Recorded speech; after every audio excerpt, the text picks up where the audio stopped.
તો હાલો તો બધાને જય ઉમિયામાં. ગાઈસ અત્યારે આપણે આવ્યા છીએ સિદ્ધસર ઉમિયાધામ અને ખાસ અહીંયા જે છે એ માનો 125મો જે શતાબ્દી મહોત્સવ છે એ યોજાઈ રહ્યો છે અને ખાસ કરીને અત્યારે જે આનંદ ઉલ્લાસ અને ભક્તિમયથી જે વાતાવરણ અહીંયા ગુંજી ઉઠ્યું છે તો અહીંયા તમે કઈ રીતના આવી શકશો. પછી એમ કહેવાય કે અહીંયા જે એસટી બસો મૂકી છે એની શું સુવિધા છે, પછી રહેવા માટે કેવી કેવી વ્યવસ્થા છે, પછી ખાસ કરીને અહીંનું જે 600 વીઘા જમીનની અંદર જેમ કહેવાય કે મોટું ભવ્ય આયોજન છે તો એની સંપૂર્ણ માહિતી હું તમને આપવાનો છું. ઘર બેઠા તમારે જો આ વિડીયો બધા જોવા હોય તો આપણી ચેનલને સબસ્ક્રાઈબ કરી લેજો અને ખાસ એવા મિત્રોને શેર કરી દો જે ઘર બેઠા છે ને આપણા વિડીયો જોઈ અને અહીંયા આવી તો ન શકે પણ માના દર્શન કરી શકે. હાલો તો વિડીયોને શરૂ કરીએ. ગાઈઝ આ રોડ છે ને એ જામ જોધપુરથી આવે છે અને અહીંયા જે મેઇન સર્કલ છે એની એક્ઝેક્ટ સામે તમને આ જે મેઇન ગેટ છે ને એ જોવા મળશે. જેમ કહેવાય કે માના દ્વાર તરફ જાય છે તો જોઈ શકો છો અહીંયા પણ ટ્રાફિકનું પણ બંદોબસ્ત આપણે ગુજરાત પોલીસ અને સ્વયંસેવકો ભાઈઓ છે એના તરફથી ગોઠવી દીધું છે.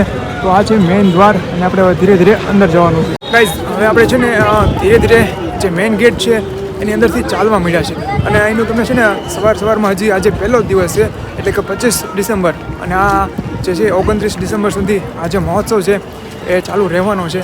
ફર્સ્ટ ડે છે અને ટ્રાફિક તમને બતાવું. સવારમાં લગભગ અત્યારે ટાઈમ 9:30થી 10 થયો છે. જોઈ શકો છો આ રીતના ફૂલ સામે તમે ગેટ દેખે ને ત્યાં સુધી છે ને ટ્રાફિક ફૂલ છે. ગાઈઝ આ જે મેઇન રસ્તો છે ને એમાં અત્યારે ટ્રાફિક જો તમે ફૂલ થઈ ગયું છે. ગાઈઝ હવે છે ને આપણે મંદિરની ખૂબ જ નજીક આવી ગયા છીએ. રસ્તો થોડોક લાંબો છે એટલે હાલવામાં થોડુંક એમ કહેવાય કે લોંગ રૂટ પડશે. જોઈ શકો છો અહીંયા સ્ટાર્ટિંગમાં તમને આવું દેખાશે. અહીંયા છે ને મોટા સ્પીકર વાગે છે એટલે ખાસ કરીને એનો થોડોક અવાજમાં થોડુંક ધ્યાન રાખજો, કોમ્પ્રોમાઇઝ કરી લેજો કારણ કે આપણી પાસે અત્યારે માઇક છે નહીં. જો મેઇન આપણે જે શક્તિ દ્વાર છે અહીંયા તમે જોઈ શકો છો ટ્રાફિક જો તમે સામે મંદિર છે અને આ જે છે ને ટ્રાફિક છે અત્યારે હાલ મોર્નિંગમાં જ બધા ભાઈ ભક્તો છે એના દર્શન માટે પહોંચી ગયા છે. ગાઈઝ હવે છે ને આપણે જે શક્તિ દ્વાર છે એની અંદર એન્ટર થઈ ગયા છે પણ અહીંયા છે ને એક મોટી જબરદસ્ત લાઈન છે અને આ તમે જો માનું મંદિર એકદમ ઝળહળી ઉઠ્યું છે અત્યારે અને ટ્રાફિક આજે બહુ જ છે. પહેલો દિવસ છે, લાઇનમાં ઘણી વાર તમારે ઊભું રહેવું પડશે અને પછી દર્શન માટે લાઇનમાં વારો આવશે. ગાઈઝ અહીંયા છે ને ચપ્પલ ઘર છે, જોઈ શકો છો અહીંયા જે મંદિર છે અને એની સામે જ અહીંયા ચપ્પલ ઘર છે. તમારા ચપ્પલ છે ને એ જે થેલી આપે છે એ થેલીની અંદર નાખી અને તમારે અહીંયા મૂકી દેવાના. તો આ રીતના ચપ્પલ ઘર છે. આલે બુટ ચપ્પલ ઘર છે, ગિરનાર બુટ ચપ્પલ ઘર, બરડો, પછી રીતના અલગ અલગ જે સેવા ટ્રસ્ટ હોય ને એ તરફથી આવે આ બધા ટોટલી તમે જોઈ શકો છો. આ રીતે ચપ્પલ છે મૂકી દેજો. આ રીતે છે ને થેલી લઈ લેવાની અને થેલીમાં શૂઝ નાખી દેવાનું. કાઉન્ટર ઊભું રાખેલું છે જે ખાસ કરીને થેલીઓ આપે છે.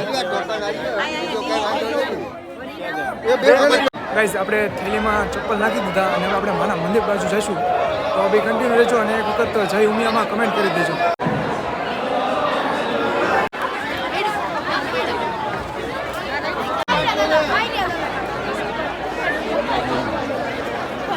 ગાઈઝ આપણે દર્શન કરી લીધા છે. અહીંયા દર્શન કરી લો ને એક્ઝેક્ટ બહાર નીકળો એટલે તમને અહીંયા સરસ મજાનું જે પ્રસાદીનું કાઉન્ટર છે ને એ જોવા મળશે. જો આ રીતના સરસ બધા લાઇનમાં જે છે એ પ્રસાદી લે છે.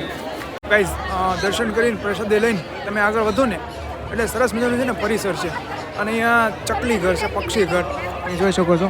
અહીંયા સરસ મજાનું એક પક્ષી ઘર છે જે ખાસ કરીને જે આ મંદિર છે ને આ મંદિર એની એક્ઝેક્ટ બાજુમાં છે. જો અને અહીંયા સરસ મજાના મહાદેવની એક જબરદસ્ત શિવલિંગ પણ છે. જો આ રીતના શિવલિંગ છે અને પછી અહીંયા છે ને પક્ષી ઘર છે. જો સરસ મજાનું છે.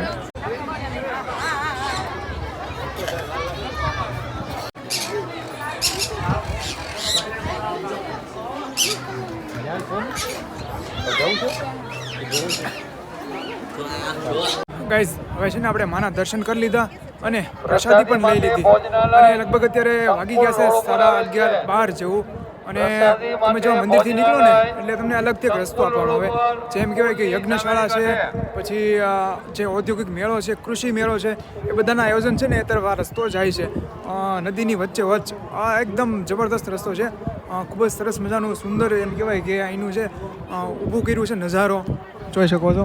આ રીતના નદી છે અને અહીંયા છે ને માનું મંદિર છે બરાબર, ત્યાંથી તમારે આવવાનું રહેશે. આ રીતના પછી આ રસ્તો છે ને એ સીધો અહીંયા યજ્ઞશાળા છે એ તરફ જશે અને સામે તમને દેખાતો હશે મેળો અને આ છે આપણી નદી. હવે બીજી તમને તારીખની વાત કરી દઉં તો તારીખ છે ને 25 તારીખથી લઈ અને 29 ડિસેમ્બર સુધી ઉમિયામાંનો જે મહોત્સવ છે એ શરૂ રહેવાનો છે. એટલે ખાસ કરીને તમારે આવવું હોય તો તમારે આપણે સ્પેશિયલી એસટીની બસોની પણ વ્યવસ્થા છે એ હું નેક્સ્ટ વિડીયોમાં કરીશ. પાર્ટ 2 હમણાં ટૂંક સમયમાં જ આવશે, જેમાં તમને એસટી બસો ક્યાંથી મુકાય છે, ફ્રી સેવા છે કે શું છે, પછી ખાસ કરીને પાર્કિંગની જબરદસ્ત વ્યવસ્થા છે એ પણ આપણે આગળના વિડીયોમાં જોઈશું. હવે આપણે જવાનું છે યજ્ઞશાળા જોવા અને પછી આગળના વિડીયોમાં ભોજનાલય પણ બતાવીશ. આ વિડીયો થોડોક લાંબો થઈ જશે એટલે નેક્સ્ટ વિડીયો માટે ચેનલને સબસ્ક્રાઈબ કરી નાખજો. અને ગાઈઝ અહીંયા જુઓ તમે જબરદસ્ત ચા ઘર છે. અહીંયા આવીને તમે સવારની ઠંડી છે એ ઉડાડી શકો. જો ઘણા ભાવિ ભક્તો જે છે એ ચાની પ્રસાદી લે છે. જો ગાઈઝ અહીંયા યજ્ઞ સમિતિ કાર્યાલય છે અને એની એક્ઝેક્ટ સામે અહીંયા યજ્ઞશાળા છે. જુઓ તમે આ રીતના જોરદાર યજ્ઞશાળા છે અને બધા ભાવિ ભક્તો જે છે એ યજ્ઞશાળામાં આવી અને દર્શન કરે છે. જો આ રીતના જબરદસ્ત લાકડામાંથી બનાવેલી જે વાંસની પટ્ટીઓમાંથી બનાવેલી યજ્ઞશાળા છે. અને જો તમે ટ્રાફિક એકદમ જે બધા ભાવિ ભક્તો છે ને એ જે યજ્ઞશાળા છે એની ફરતે ફરી રહ્યા છે.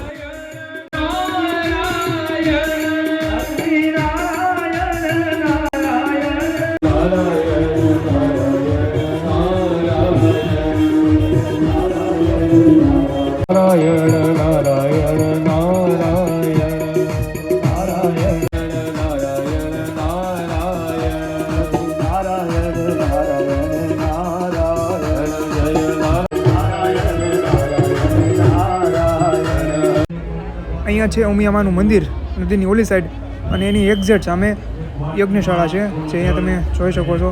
જબરદસ્ત નજારો આવે છે કેમ કે એક સાઈડ ઉમિયામાનું મંદિર અને એની એક્ઝેક્ટ સામે આ યજ્ઞશાળા છે એ આવેલી છે. જો આ રીતના એકદમ ઝળહળી ઉઠે છે કારણ કે બપોરનો સમય છે અને ભાવિ ભક્તો પણ ઉમટી પડ્યા છે દર્શન માટે.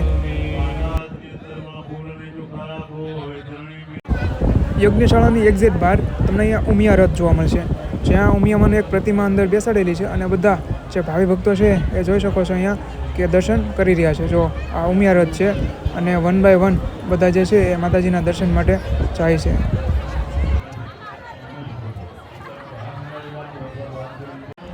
યજ્ઞશાળાની બાજુમાં જ દાન ભેટ અને પ્રસાદ માટેનું તમને અહીંયા જેમ કહેવાય કે સ્ટોલ જોવા મળશે. ખાસ કરીને અહીંયા તમે આવી અને તમારે જેટલું પણ ઈચ્છા શક્તિ પ્રમાણે તમે દાન લખાવી શકો છો. તો અહીંયા જોઈ શકો છો બધા જે છે એ પોતાની યથાશક્તિ પ્રમાણે દાન લખાવે છે. ગાઈસ આપણે માના દર્શન કર્યા, યજ્ઞ જે થઈ રહ્યો છે મહાયજ્ઞ એ પણ જોયો અને હવે અહીંયા જે યજ્ઞ છે ને એની એક્ઝેક્ટ સામે બ્લડ ડોનેશનના કેમ્પ રાખેલા છે જે હું તમને આગળ બતાવું. જેમને પણ બ્લડ ડોનેટ કરવું હોય એ અહીંયા આવી અને પોતાનું બ્લડ ડોનેટ કરી શકે છે, બીજા લોકોનો ઉપયોગી બની શકે. જો આ રીતે છે ને બ્લડ ડોનેશનના કેમ્પ રાખેલા છે અહીંયા, સરસ મજાના જોવો તમે. અહીંયા પહેલાં તમારે રજિસ્ટ્રેશન કરાવવાનું રહેશે અને પછી તમારે બ્લડ દેવાનું. આ રીતના સરસ મજાની સૂવા માટેની વ્યવસ્થા છે, મતલબમાં કે તમે આરામથી લોહી છે એ આપી શકો. તમે નીચે જરાક કમેન્ટ કરજો કે તમે કેટલી વાર બ્લડ આપ્યું છે, કારણ કે આ બહુ સેવાનું કામ કહેવાય. અહીંયા છે ને જે નદી છે એની કિનારે એક્ઝેક્ટ ઉમિયામાનું મંદિર અને સાંજના સમયે છે ને અહીંયા લાઇટ એન્ડ સાઉન્ડ શો છે એ થવાનો છે. જો આ રીતના સરસ મજાની વ્યવસ્થા અત્યારે કરી દીધી છે ખુરશીઓની. પછી આ બાજુ લેઝર લાઇટિંગનું જબરદસ્ત ડેકોરેશન કર્યું છે અને સામે ઉમિયામાનું મંદિર છે. લગભગ રાતે છે ને આ જે મંદિર છે એકદમ ચમકી ઉઠવાનું છે. જો આ રીતના અહીંયા નદી છે અને એની કિનારે જબરદસ્ત એમ કહેવાય કે મંદિર છે માનું.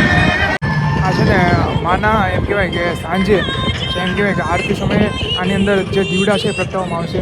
અહીંયા તમે જુઓ તો આની અંદર પણ એમ કહેવાય કે બધા દીવડા પ્રગટાવશે. જો આ રીતની છેક સુધી છે અને સાંજે છે ને અહીંયા લાઇટ એન્ડ સાઉન્ડ શો થશે, જે ખાસ કરીને જે નદી છે એની અંદર તમે એક અનોખું જેમ કહેવાય કે મનોરંજન મળી રહેશે. આમ પ્લસ જે સાંજે આવો ને તમે તો જે મંદિરનું જે લાઇટ ડેકોરેશન છે એ પણ એક ગજબનું હોય છે. ગાઈઝ આ નદી છે ને તો એની એક્ઝેક્ટ સામે તમને અહીંયા જે છે ને આપત્તિ વ્યવસ્થા સમિતિ એ જોવા મળશે, જ્યાં આમ કહેવાય કે તમને જે છે ને ફાયર એક્ઝિબ્યુટર છે, પછી આ લાઈવ છે ને આ સેફટી જેકેટ છે. આપણે જ્યારે નદીમાં કોઈ ડૂબતું હોય તો એને સ્પેશિયલી બચાવી શકાય, પહેરી લો એટલે તમે ડૂબો નહીં. એ રીતના અહીંયા આખું સેટઅપ કરેલો છે સમિતિનો. અને આ બાજુ નદી છે એટલે ખાસ ટ્રાફિક થાય ત્યારે એવી કોઈ જાનહાનિ ન થાય એના માટે ખાસ છે એ આ સગવડ કરેલી છે. ગાઈઝ હવે આપણે જવાનું છે ભોજનશાળા તરફ, પણ અહીંયા છે ને હાલ હું અત્યારે નદીમાં ઊભો છું, જે પુલ છે ત્યાં, અને અહીંયા છે ને જબરદસ્ત જે ફુવારા છે પાણીના એ ચાલુ કર્યા. જુઓ તમે આ રીતના જબરદસ્ત પાણીના ફુવારા છે એ શરૂ કરી દીધા. અત્યારે તમે જુઓ એકદમ નજારો ગજબ આવતો છે, કારણ કે સૂર્યનો એક્ઝેક્ટ જે ફુવારો છે ને એની વચ્ચે આવી જાય. જો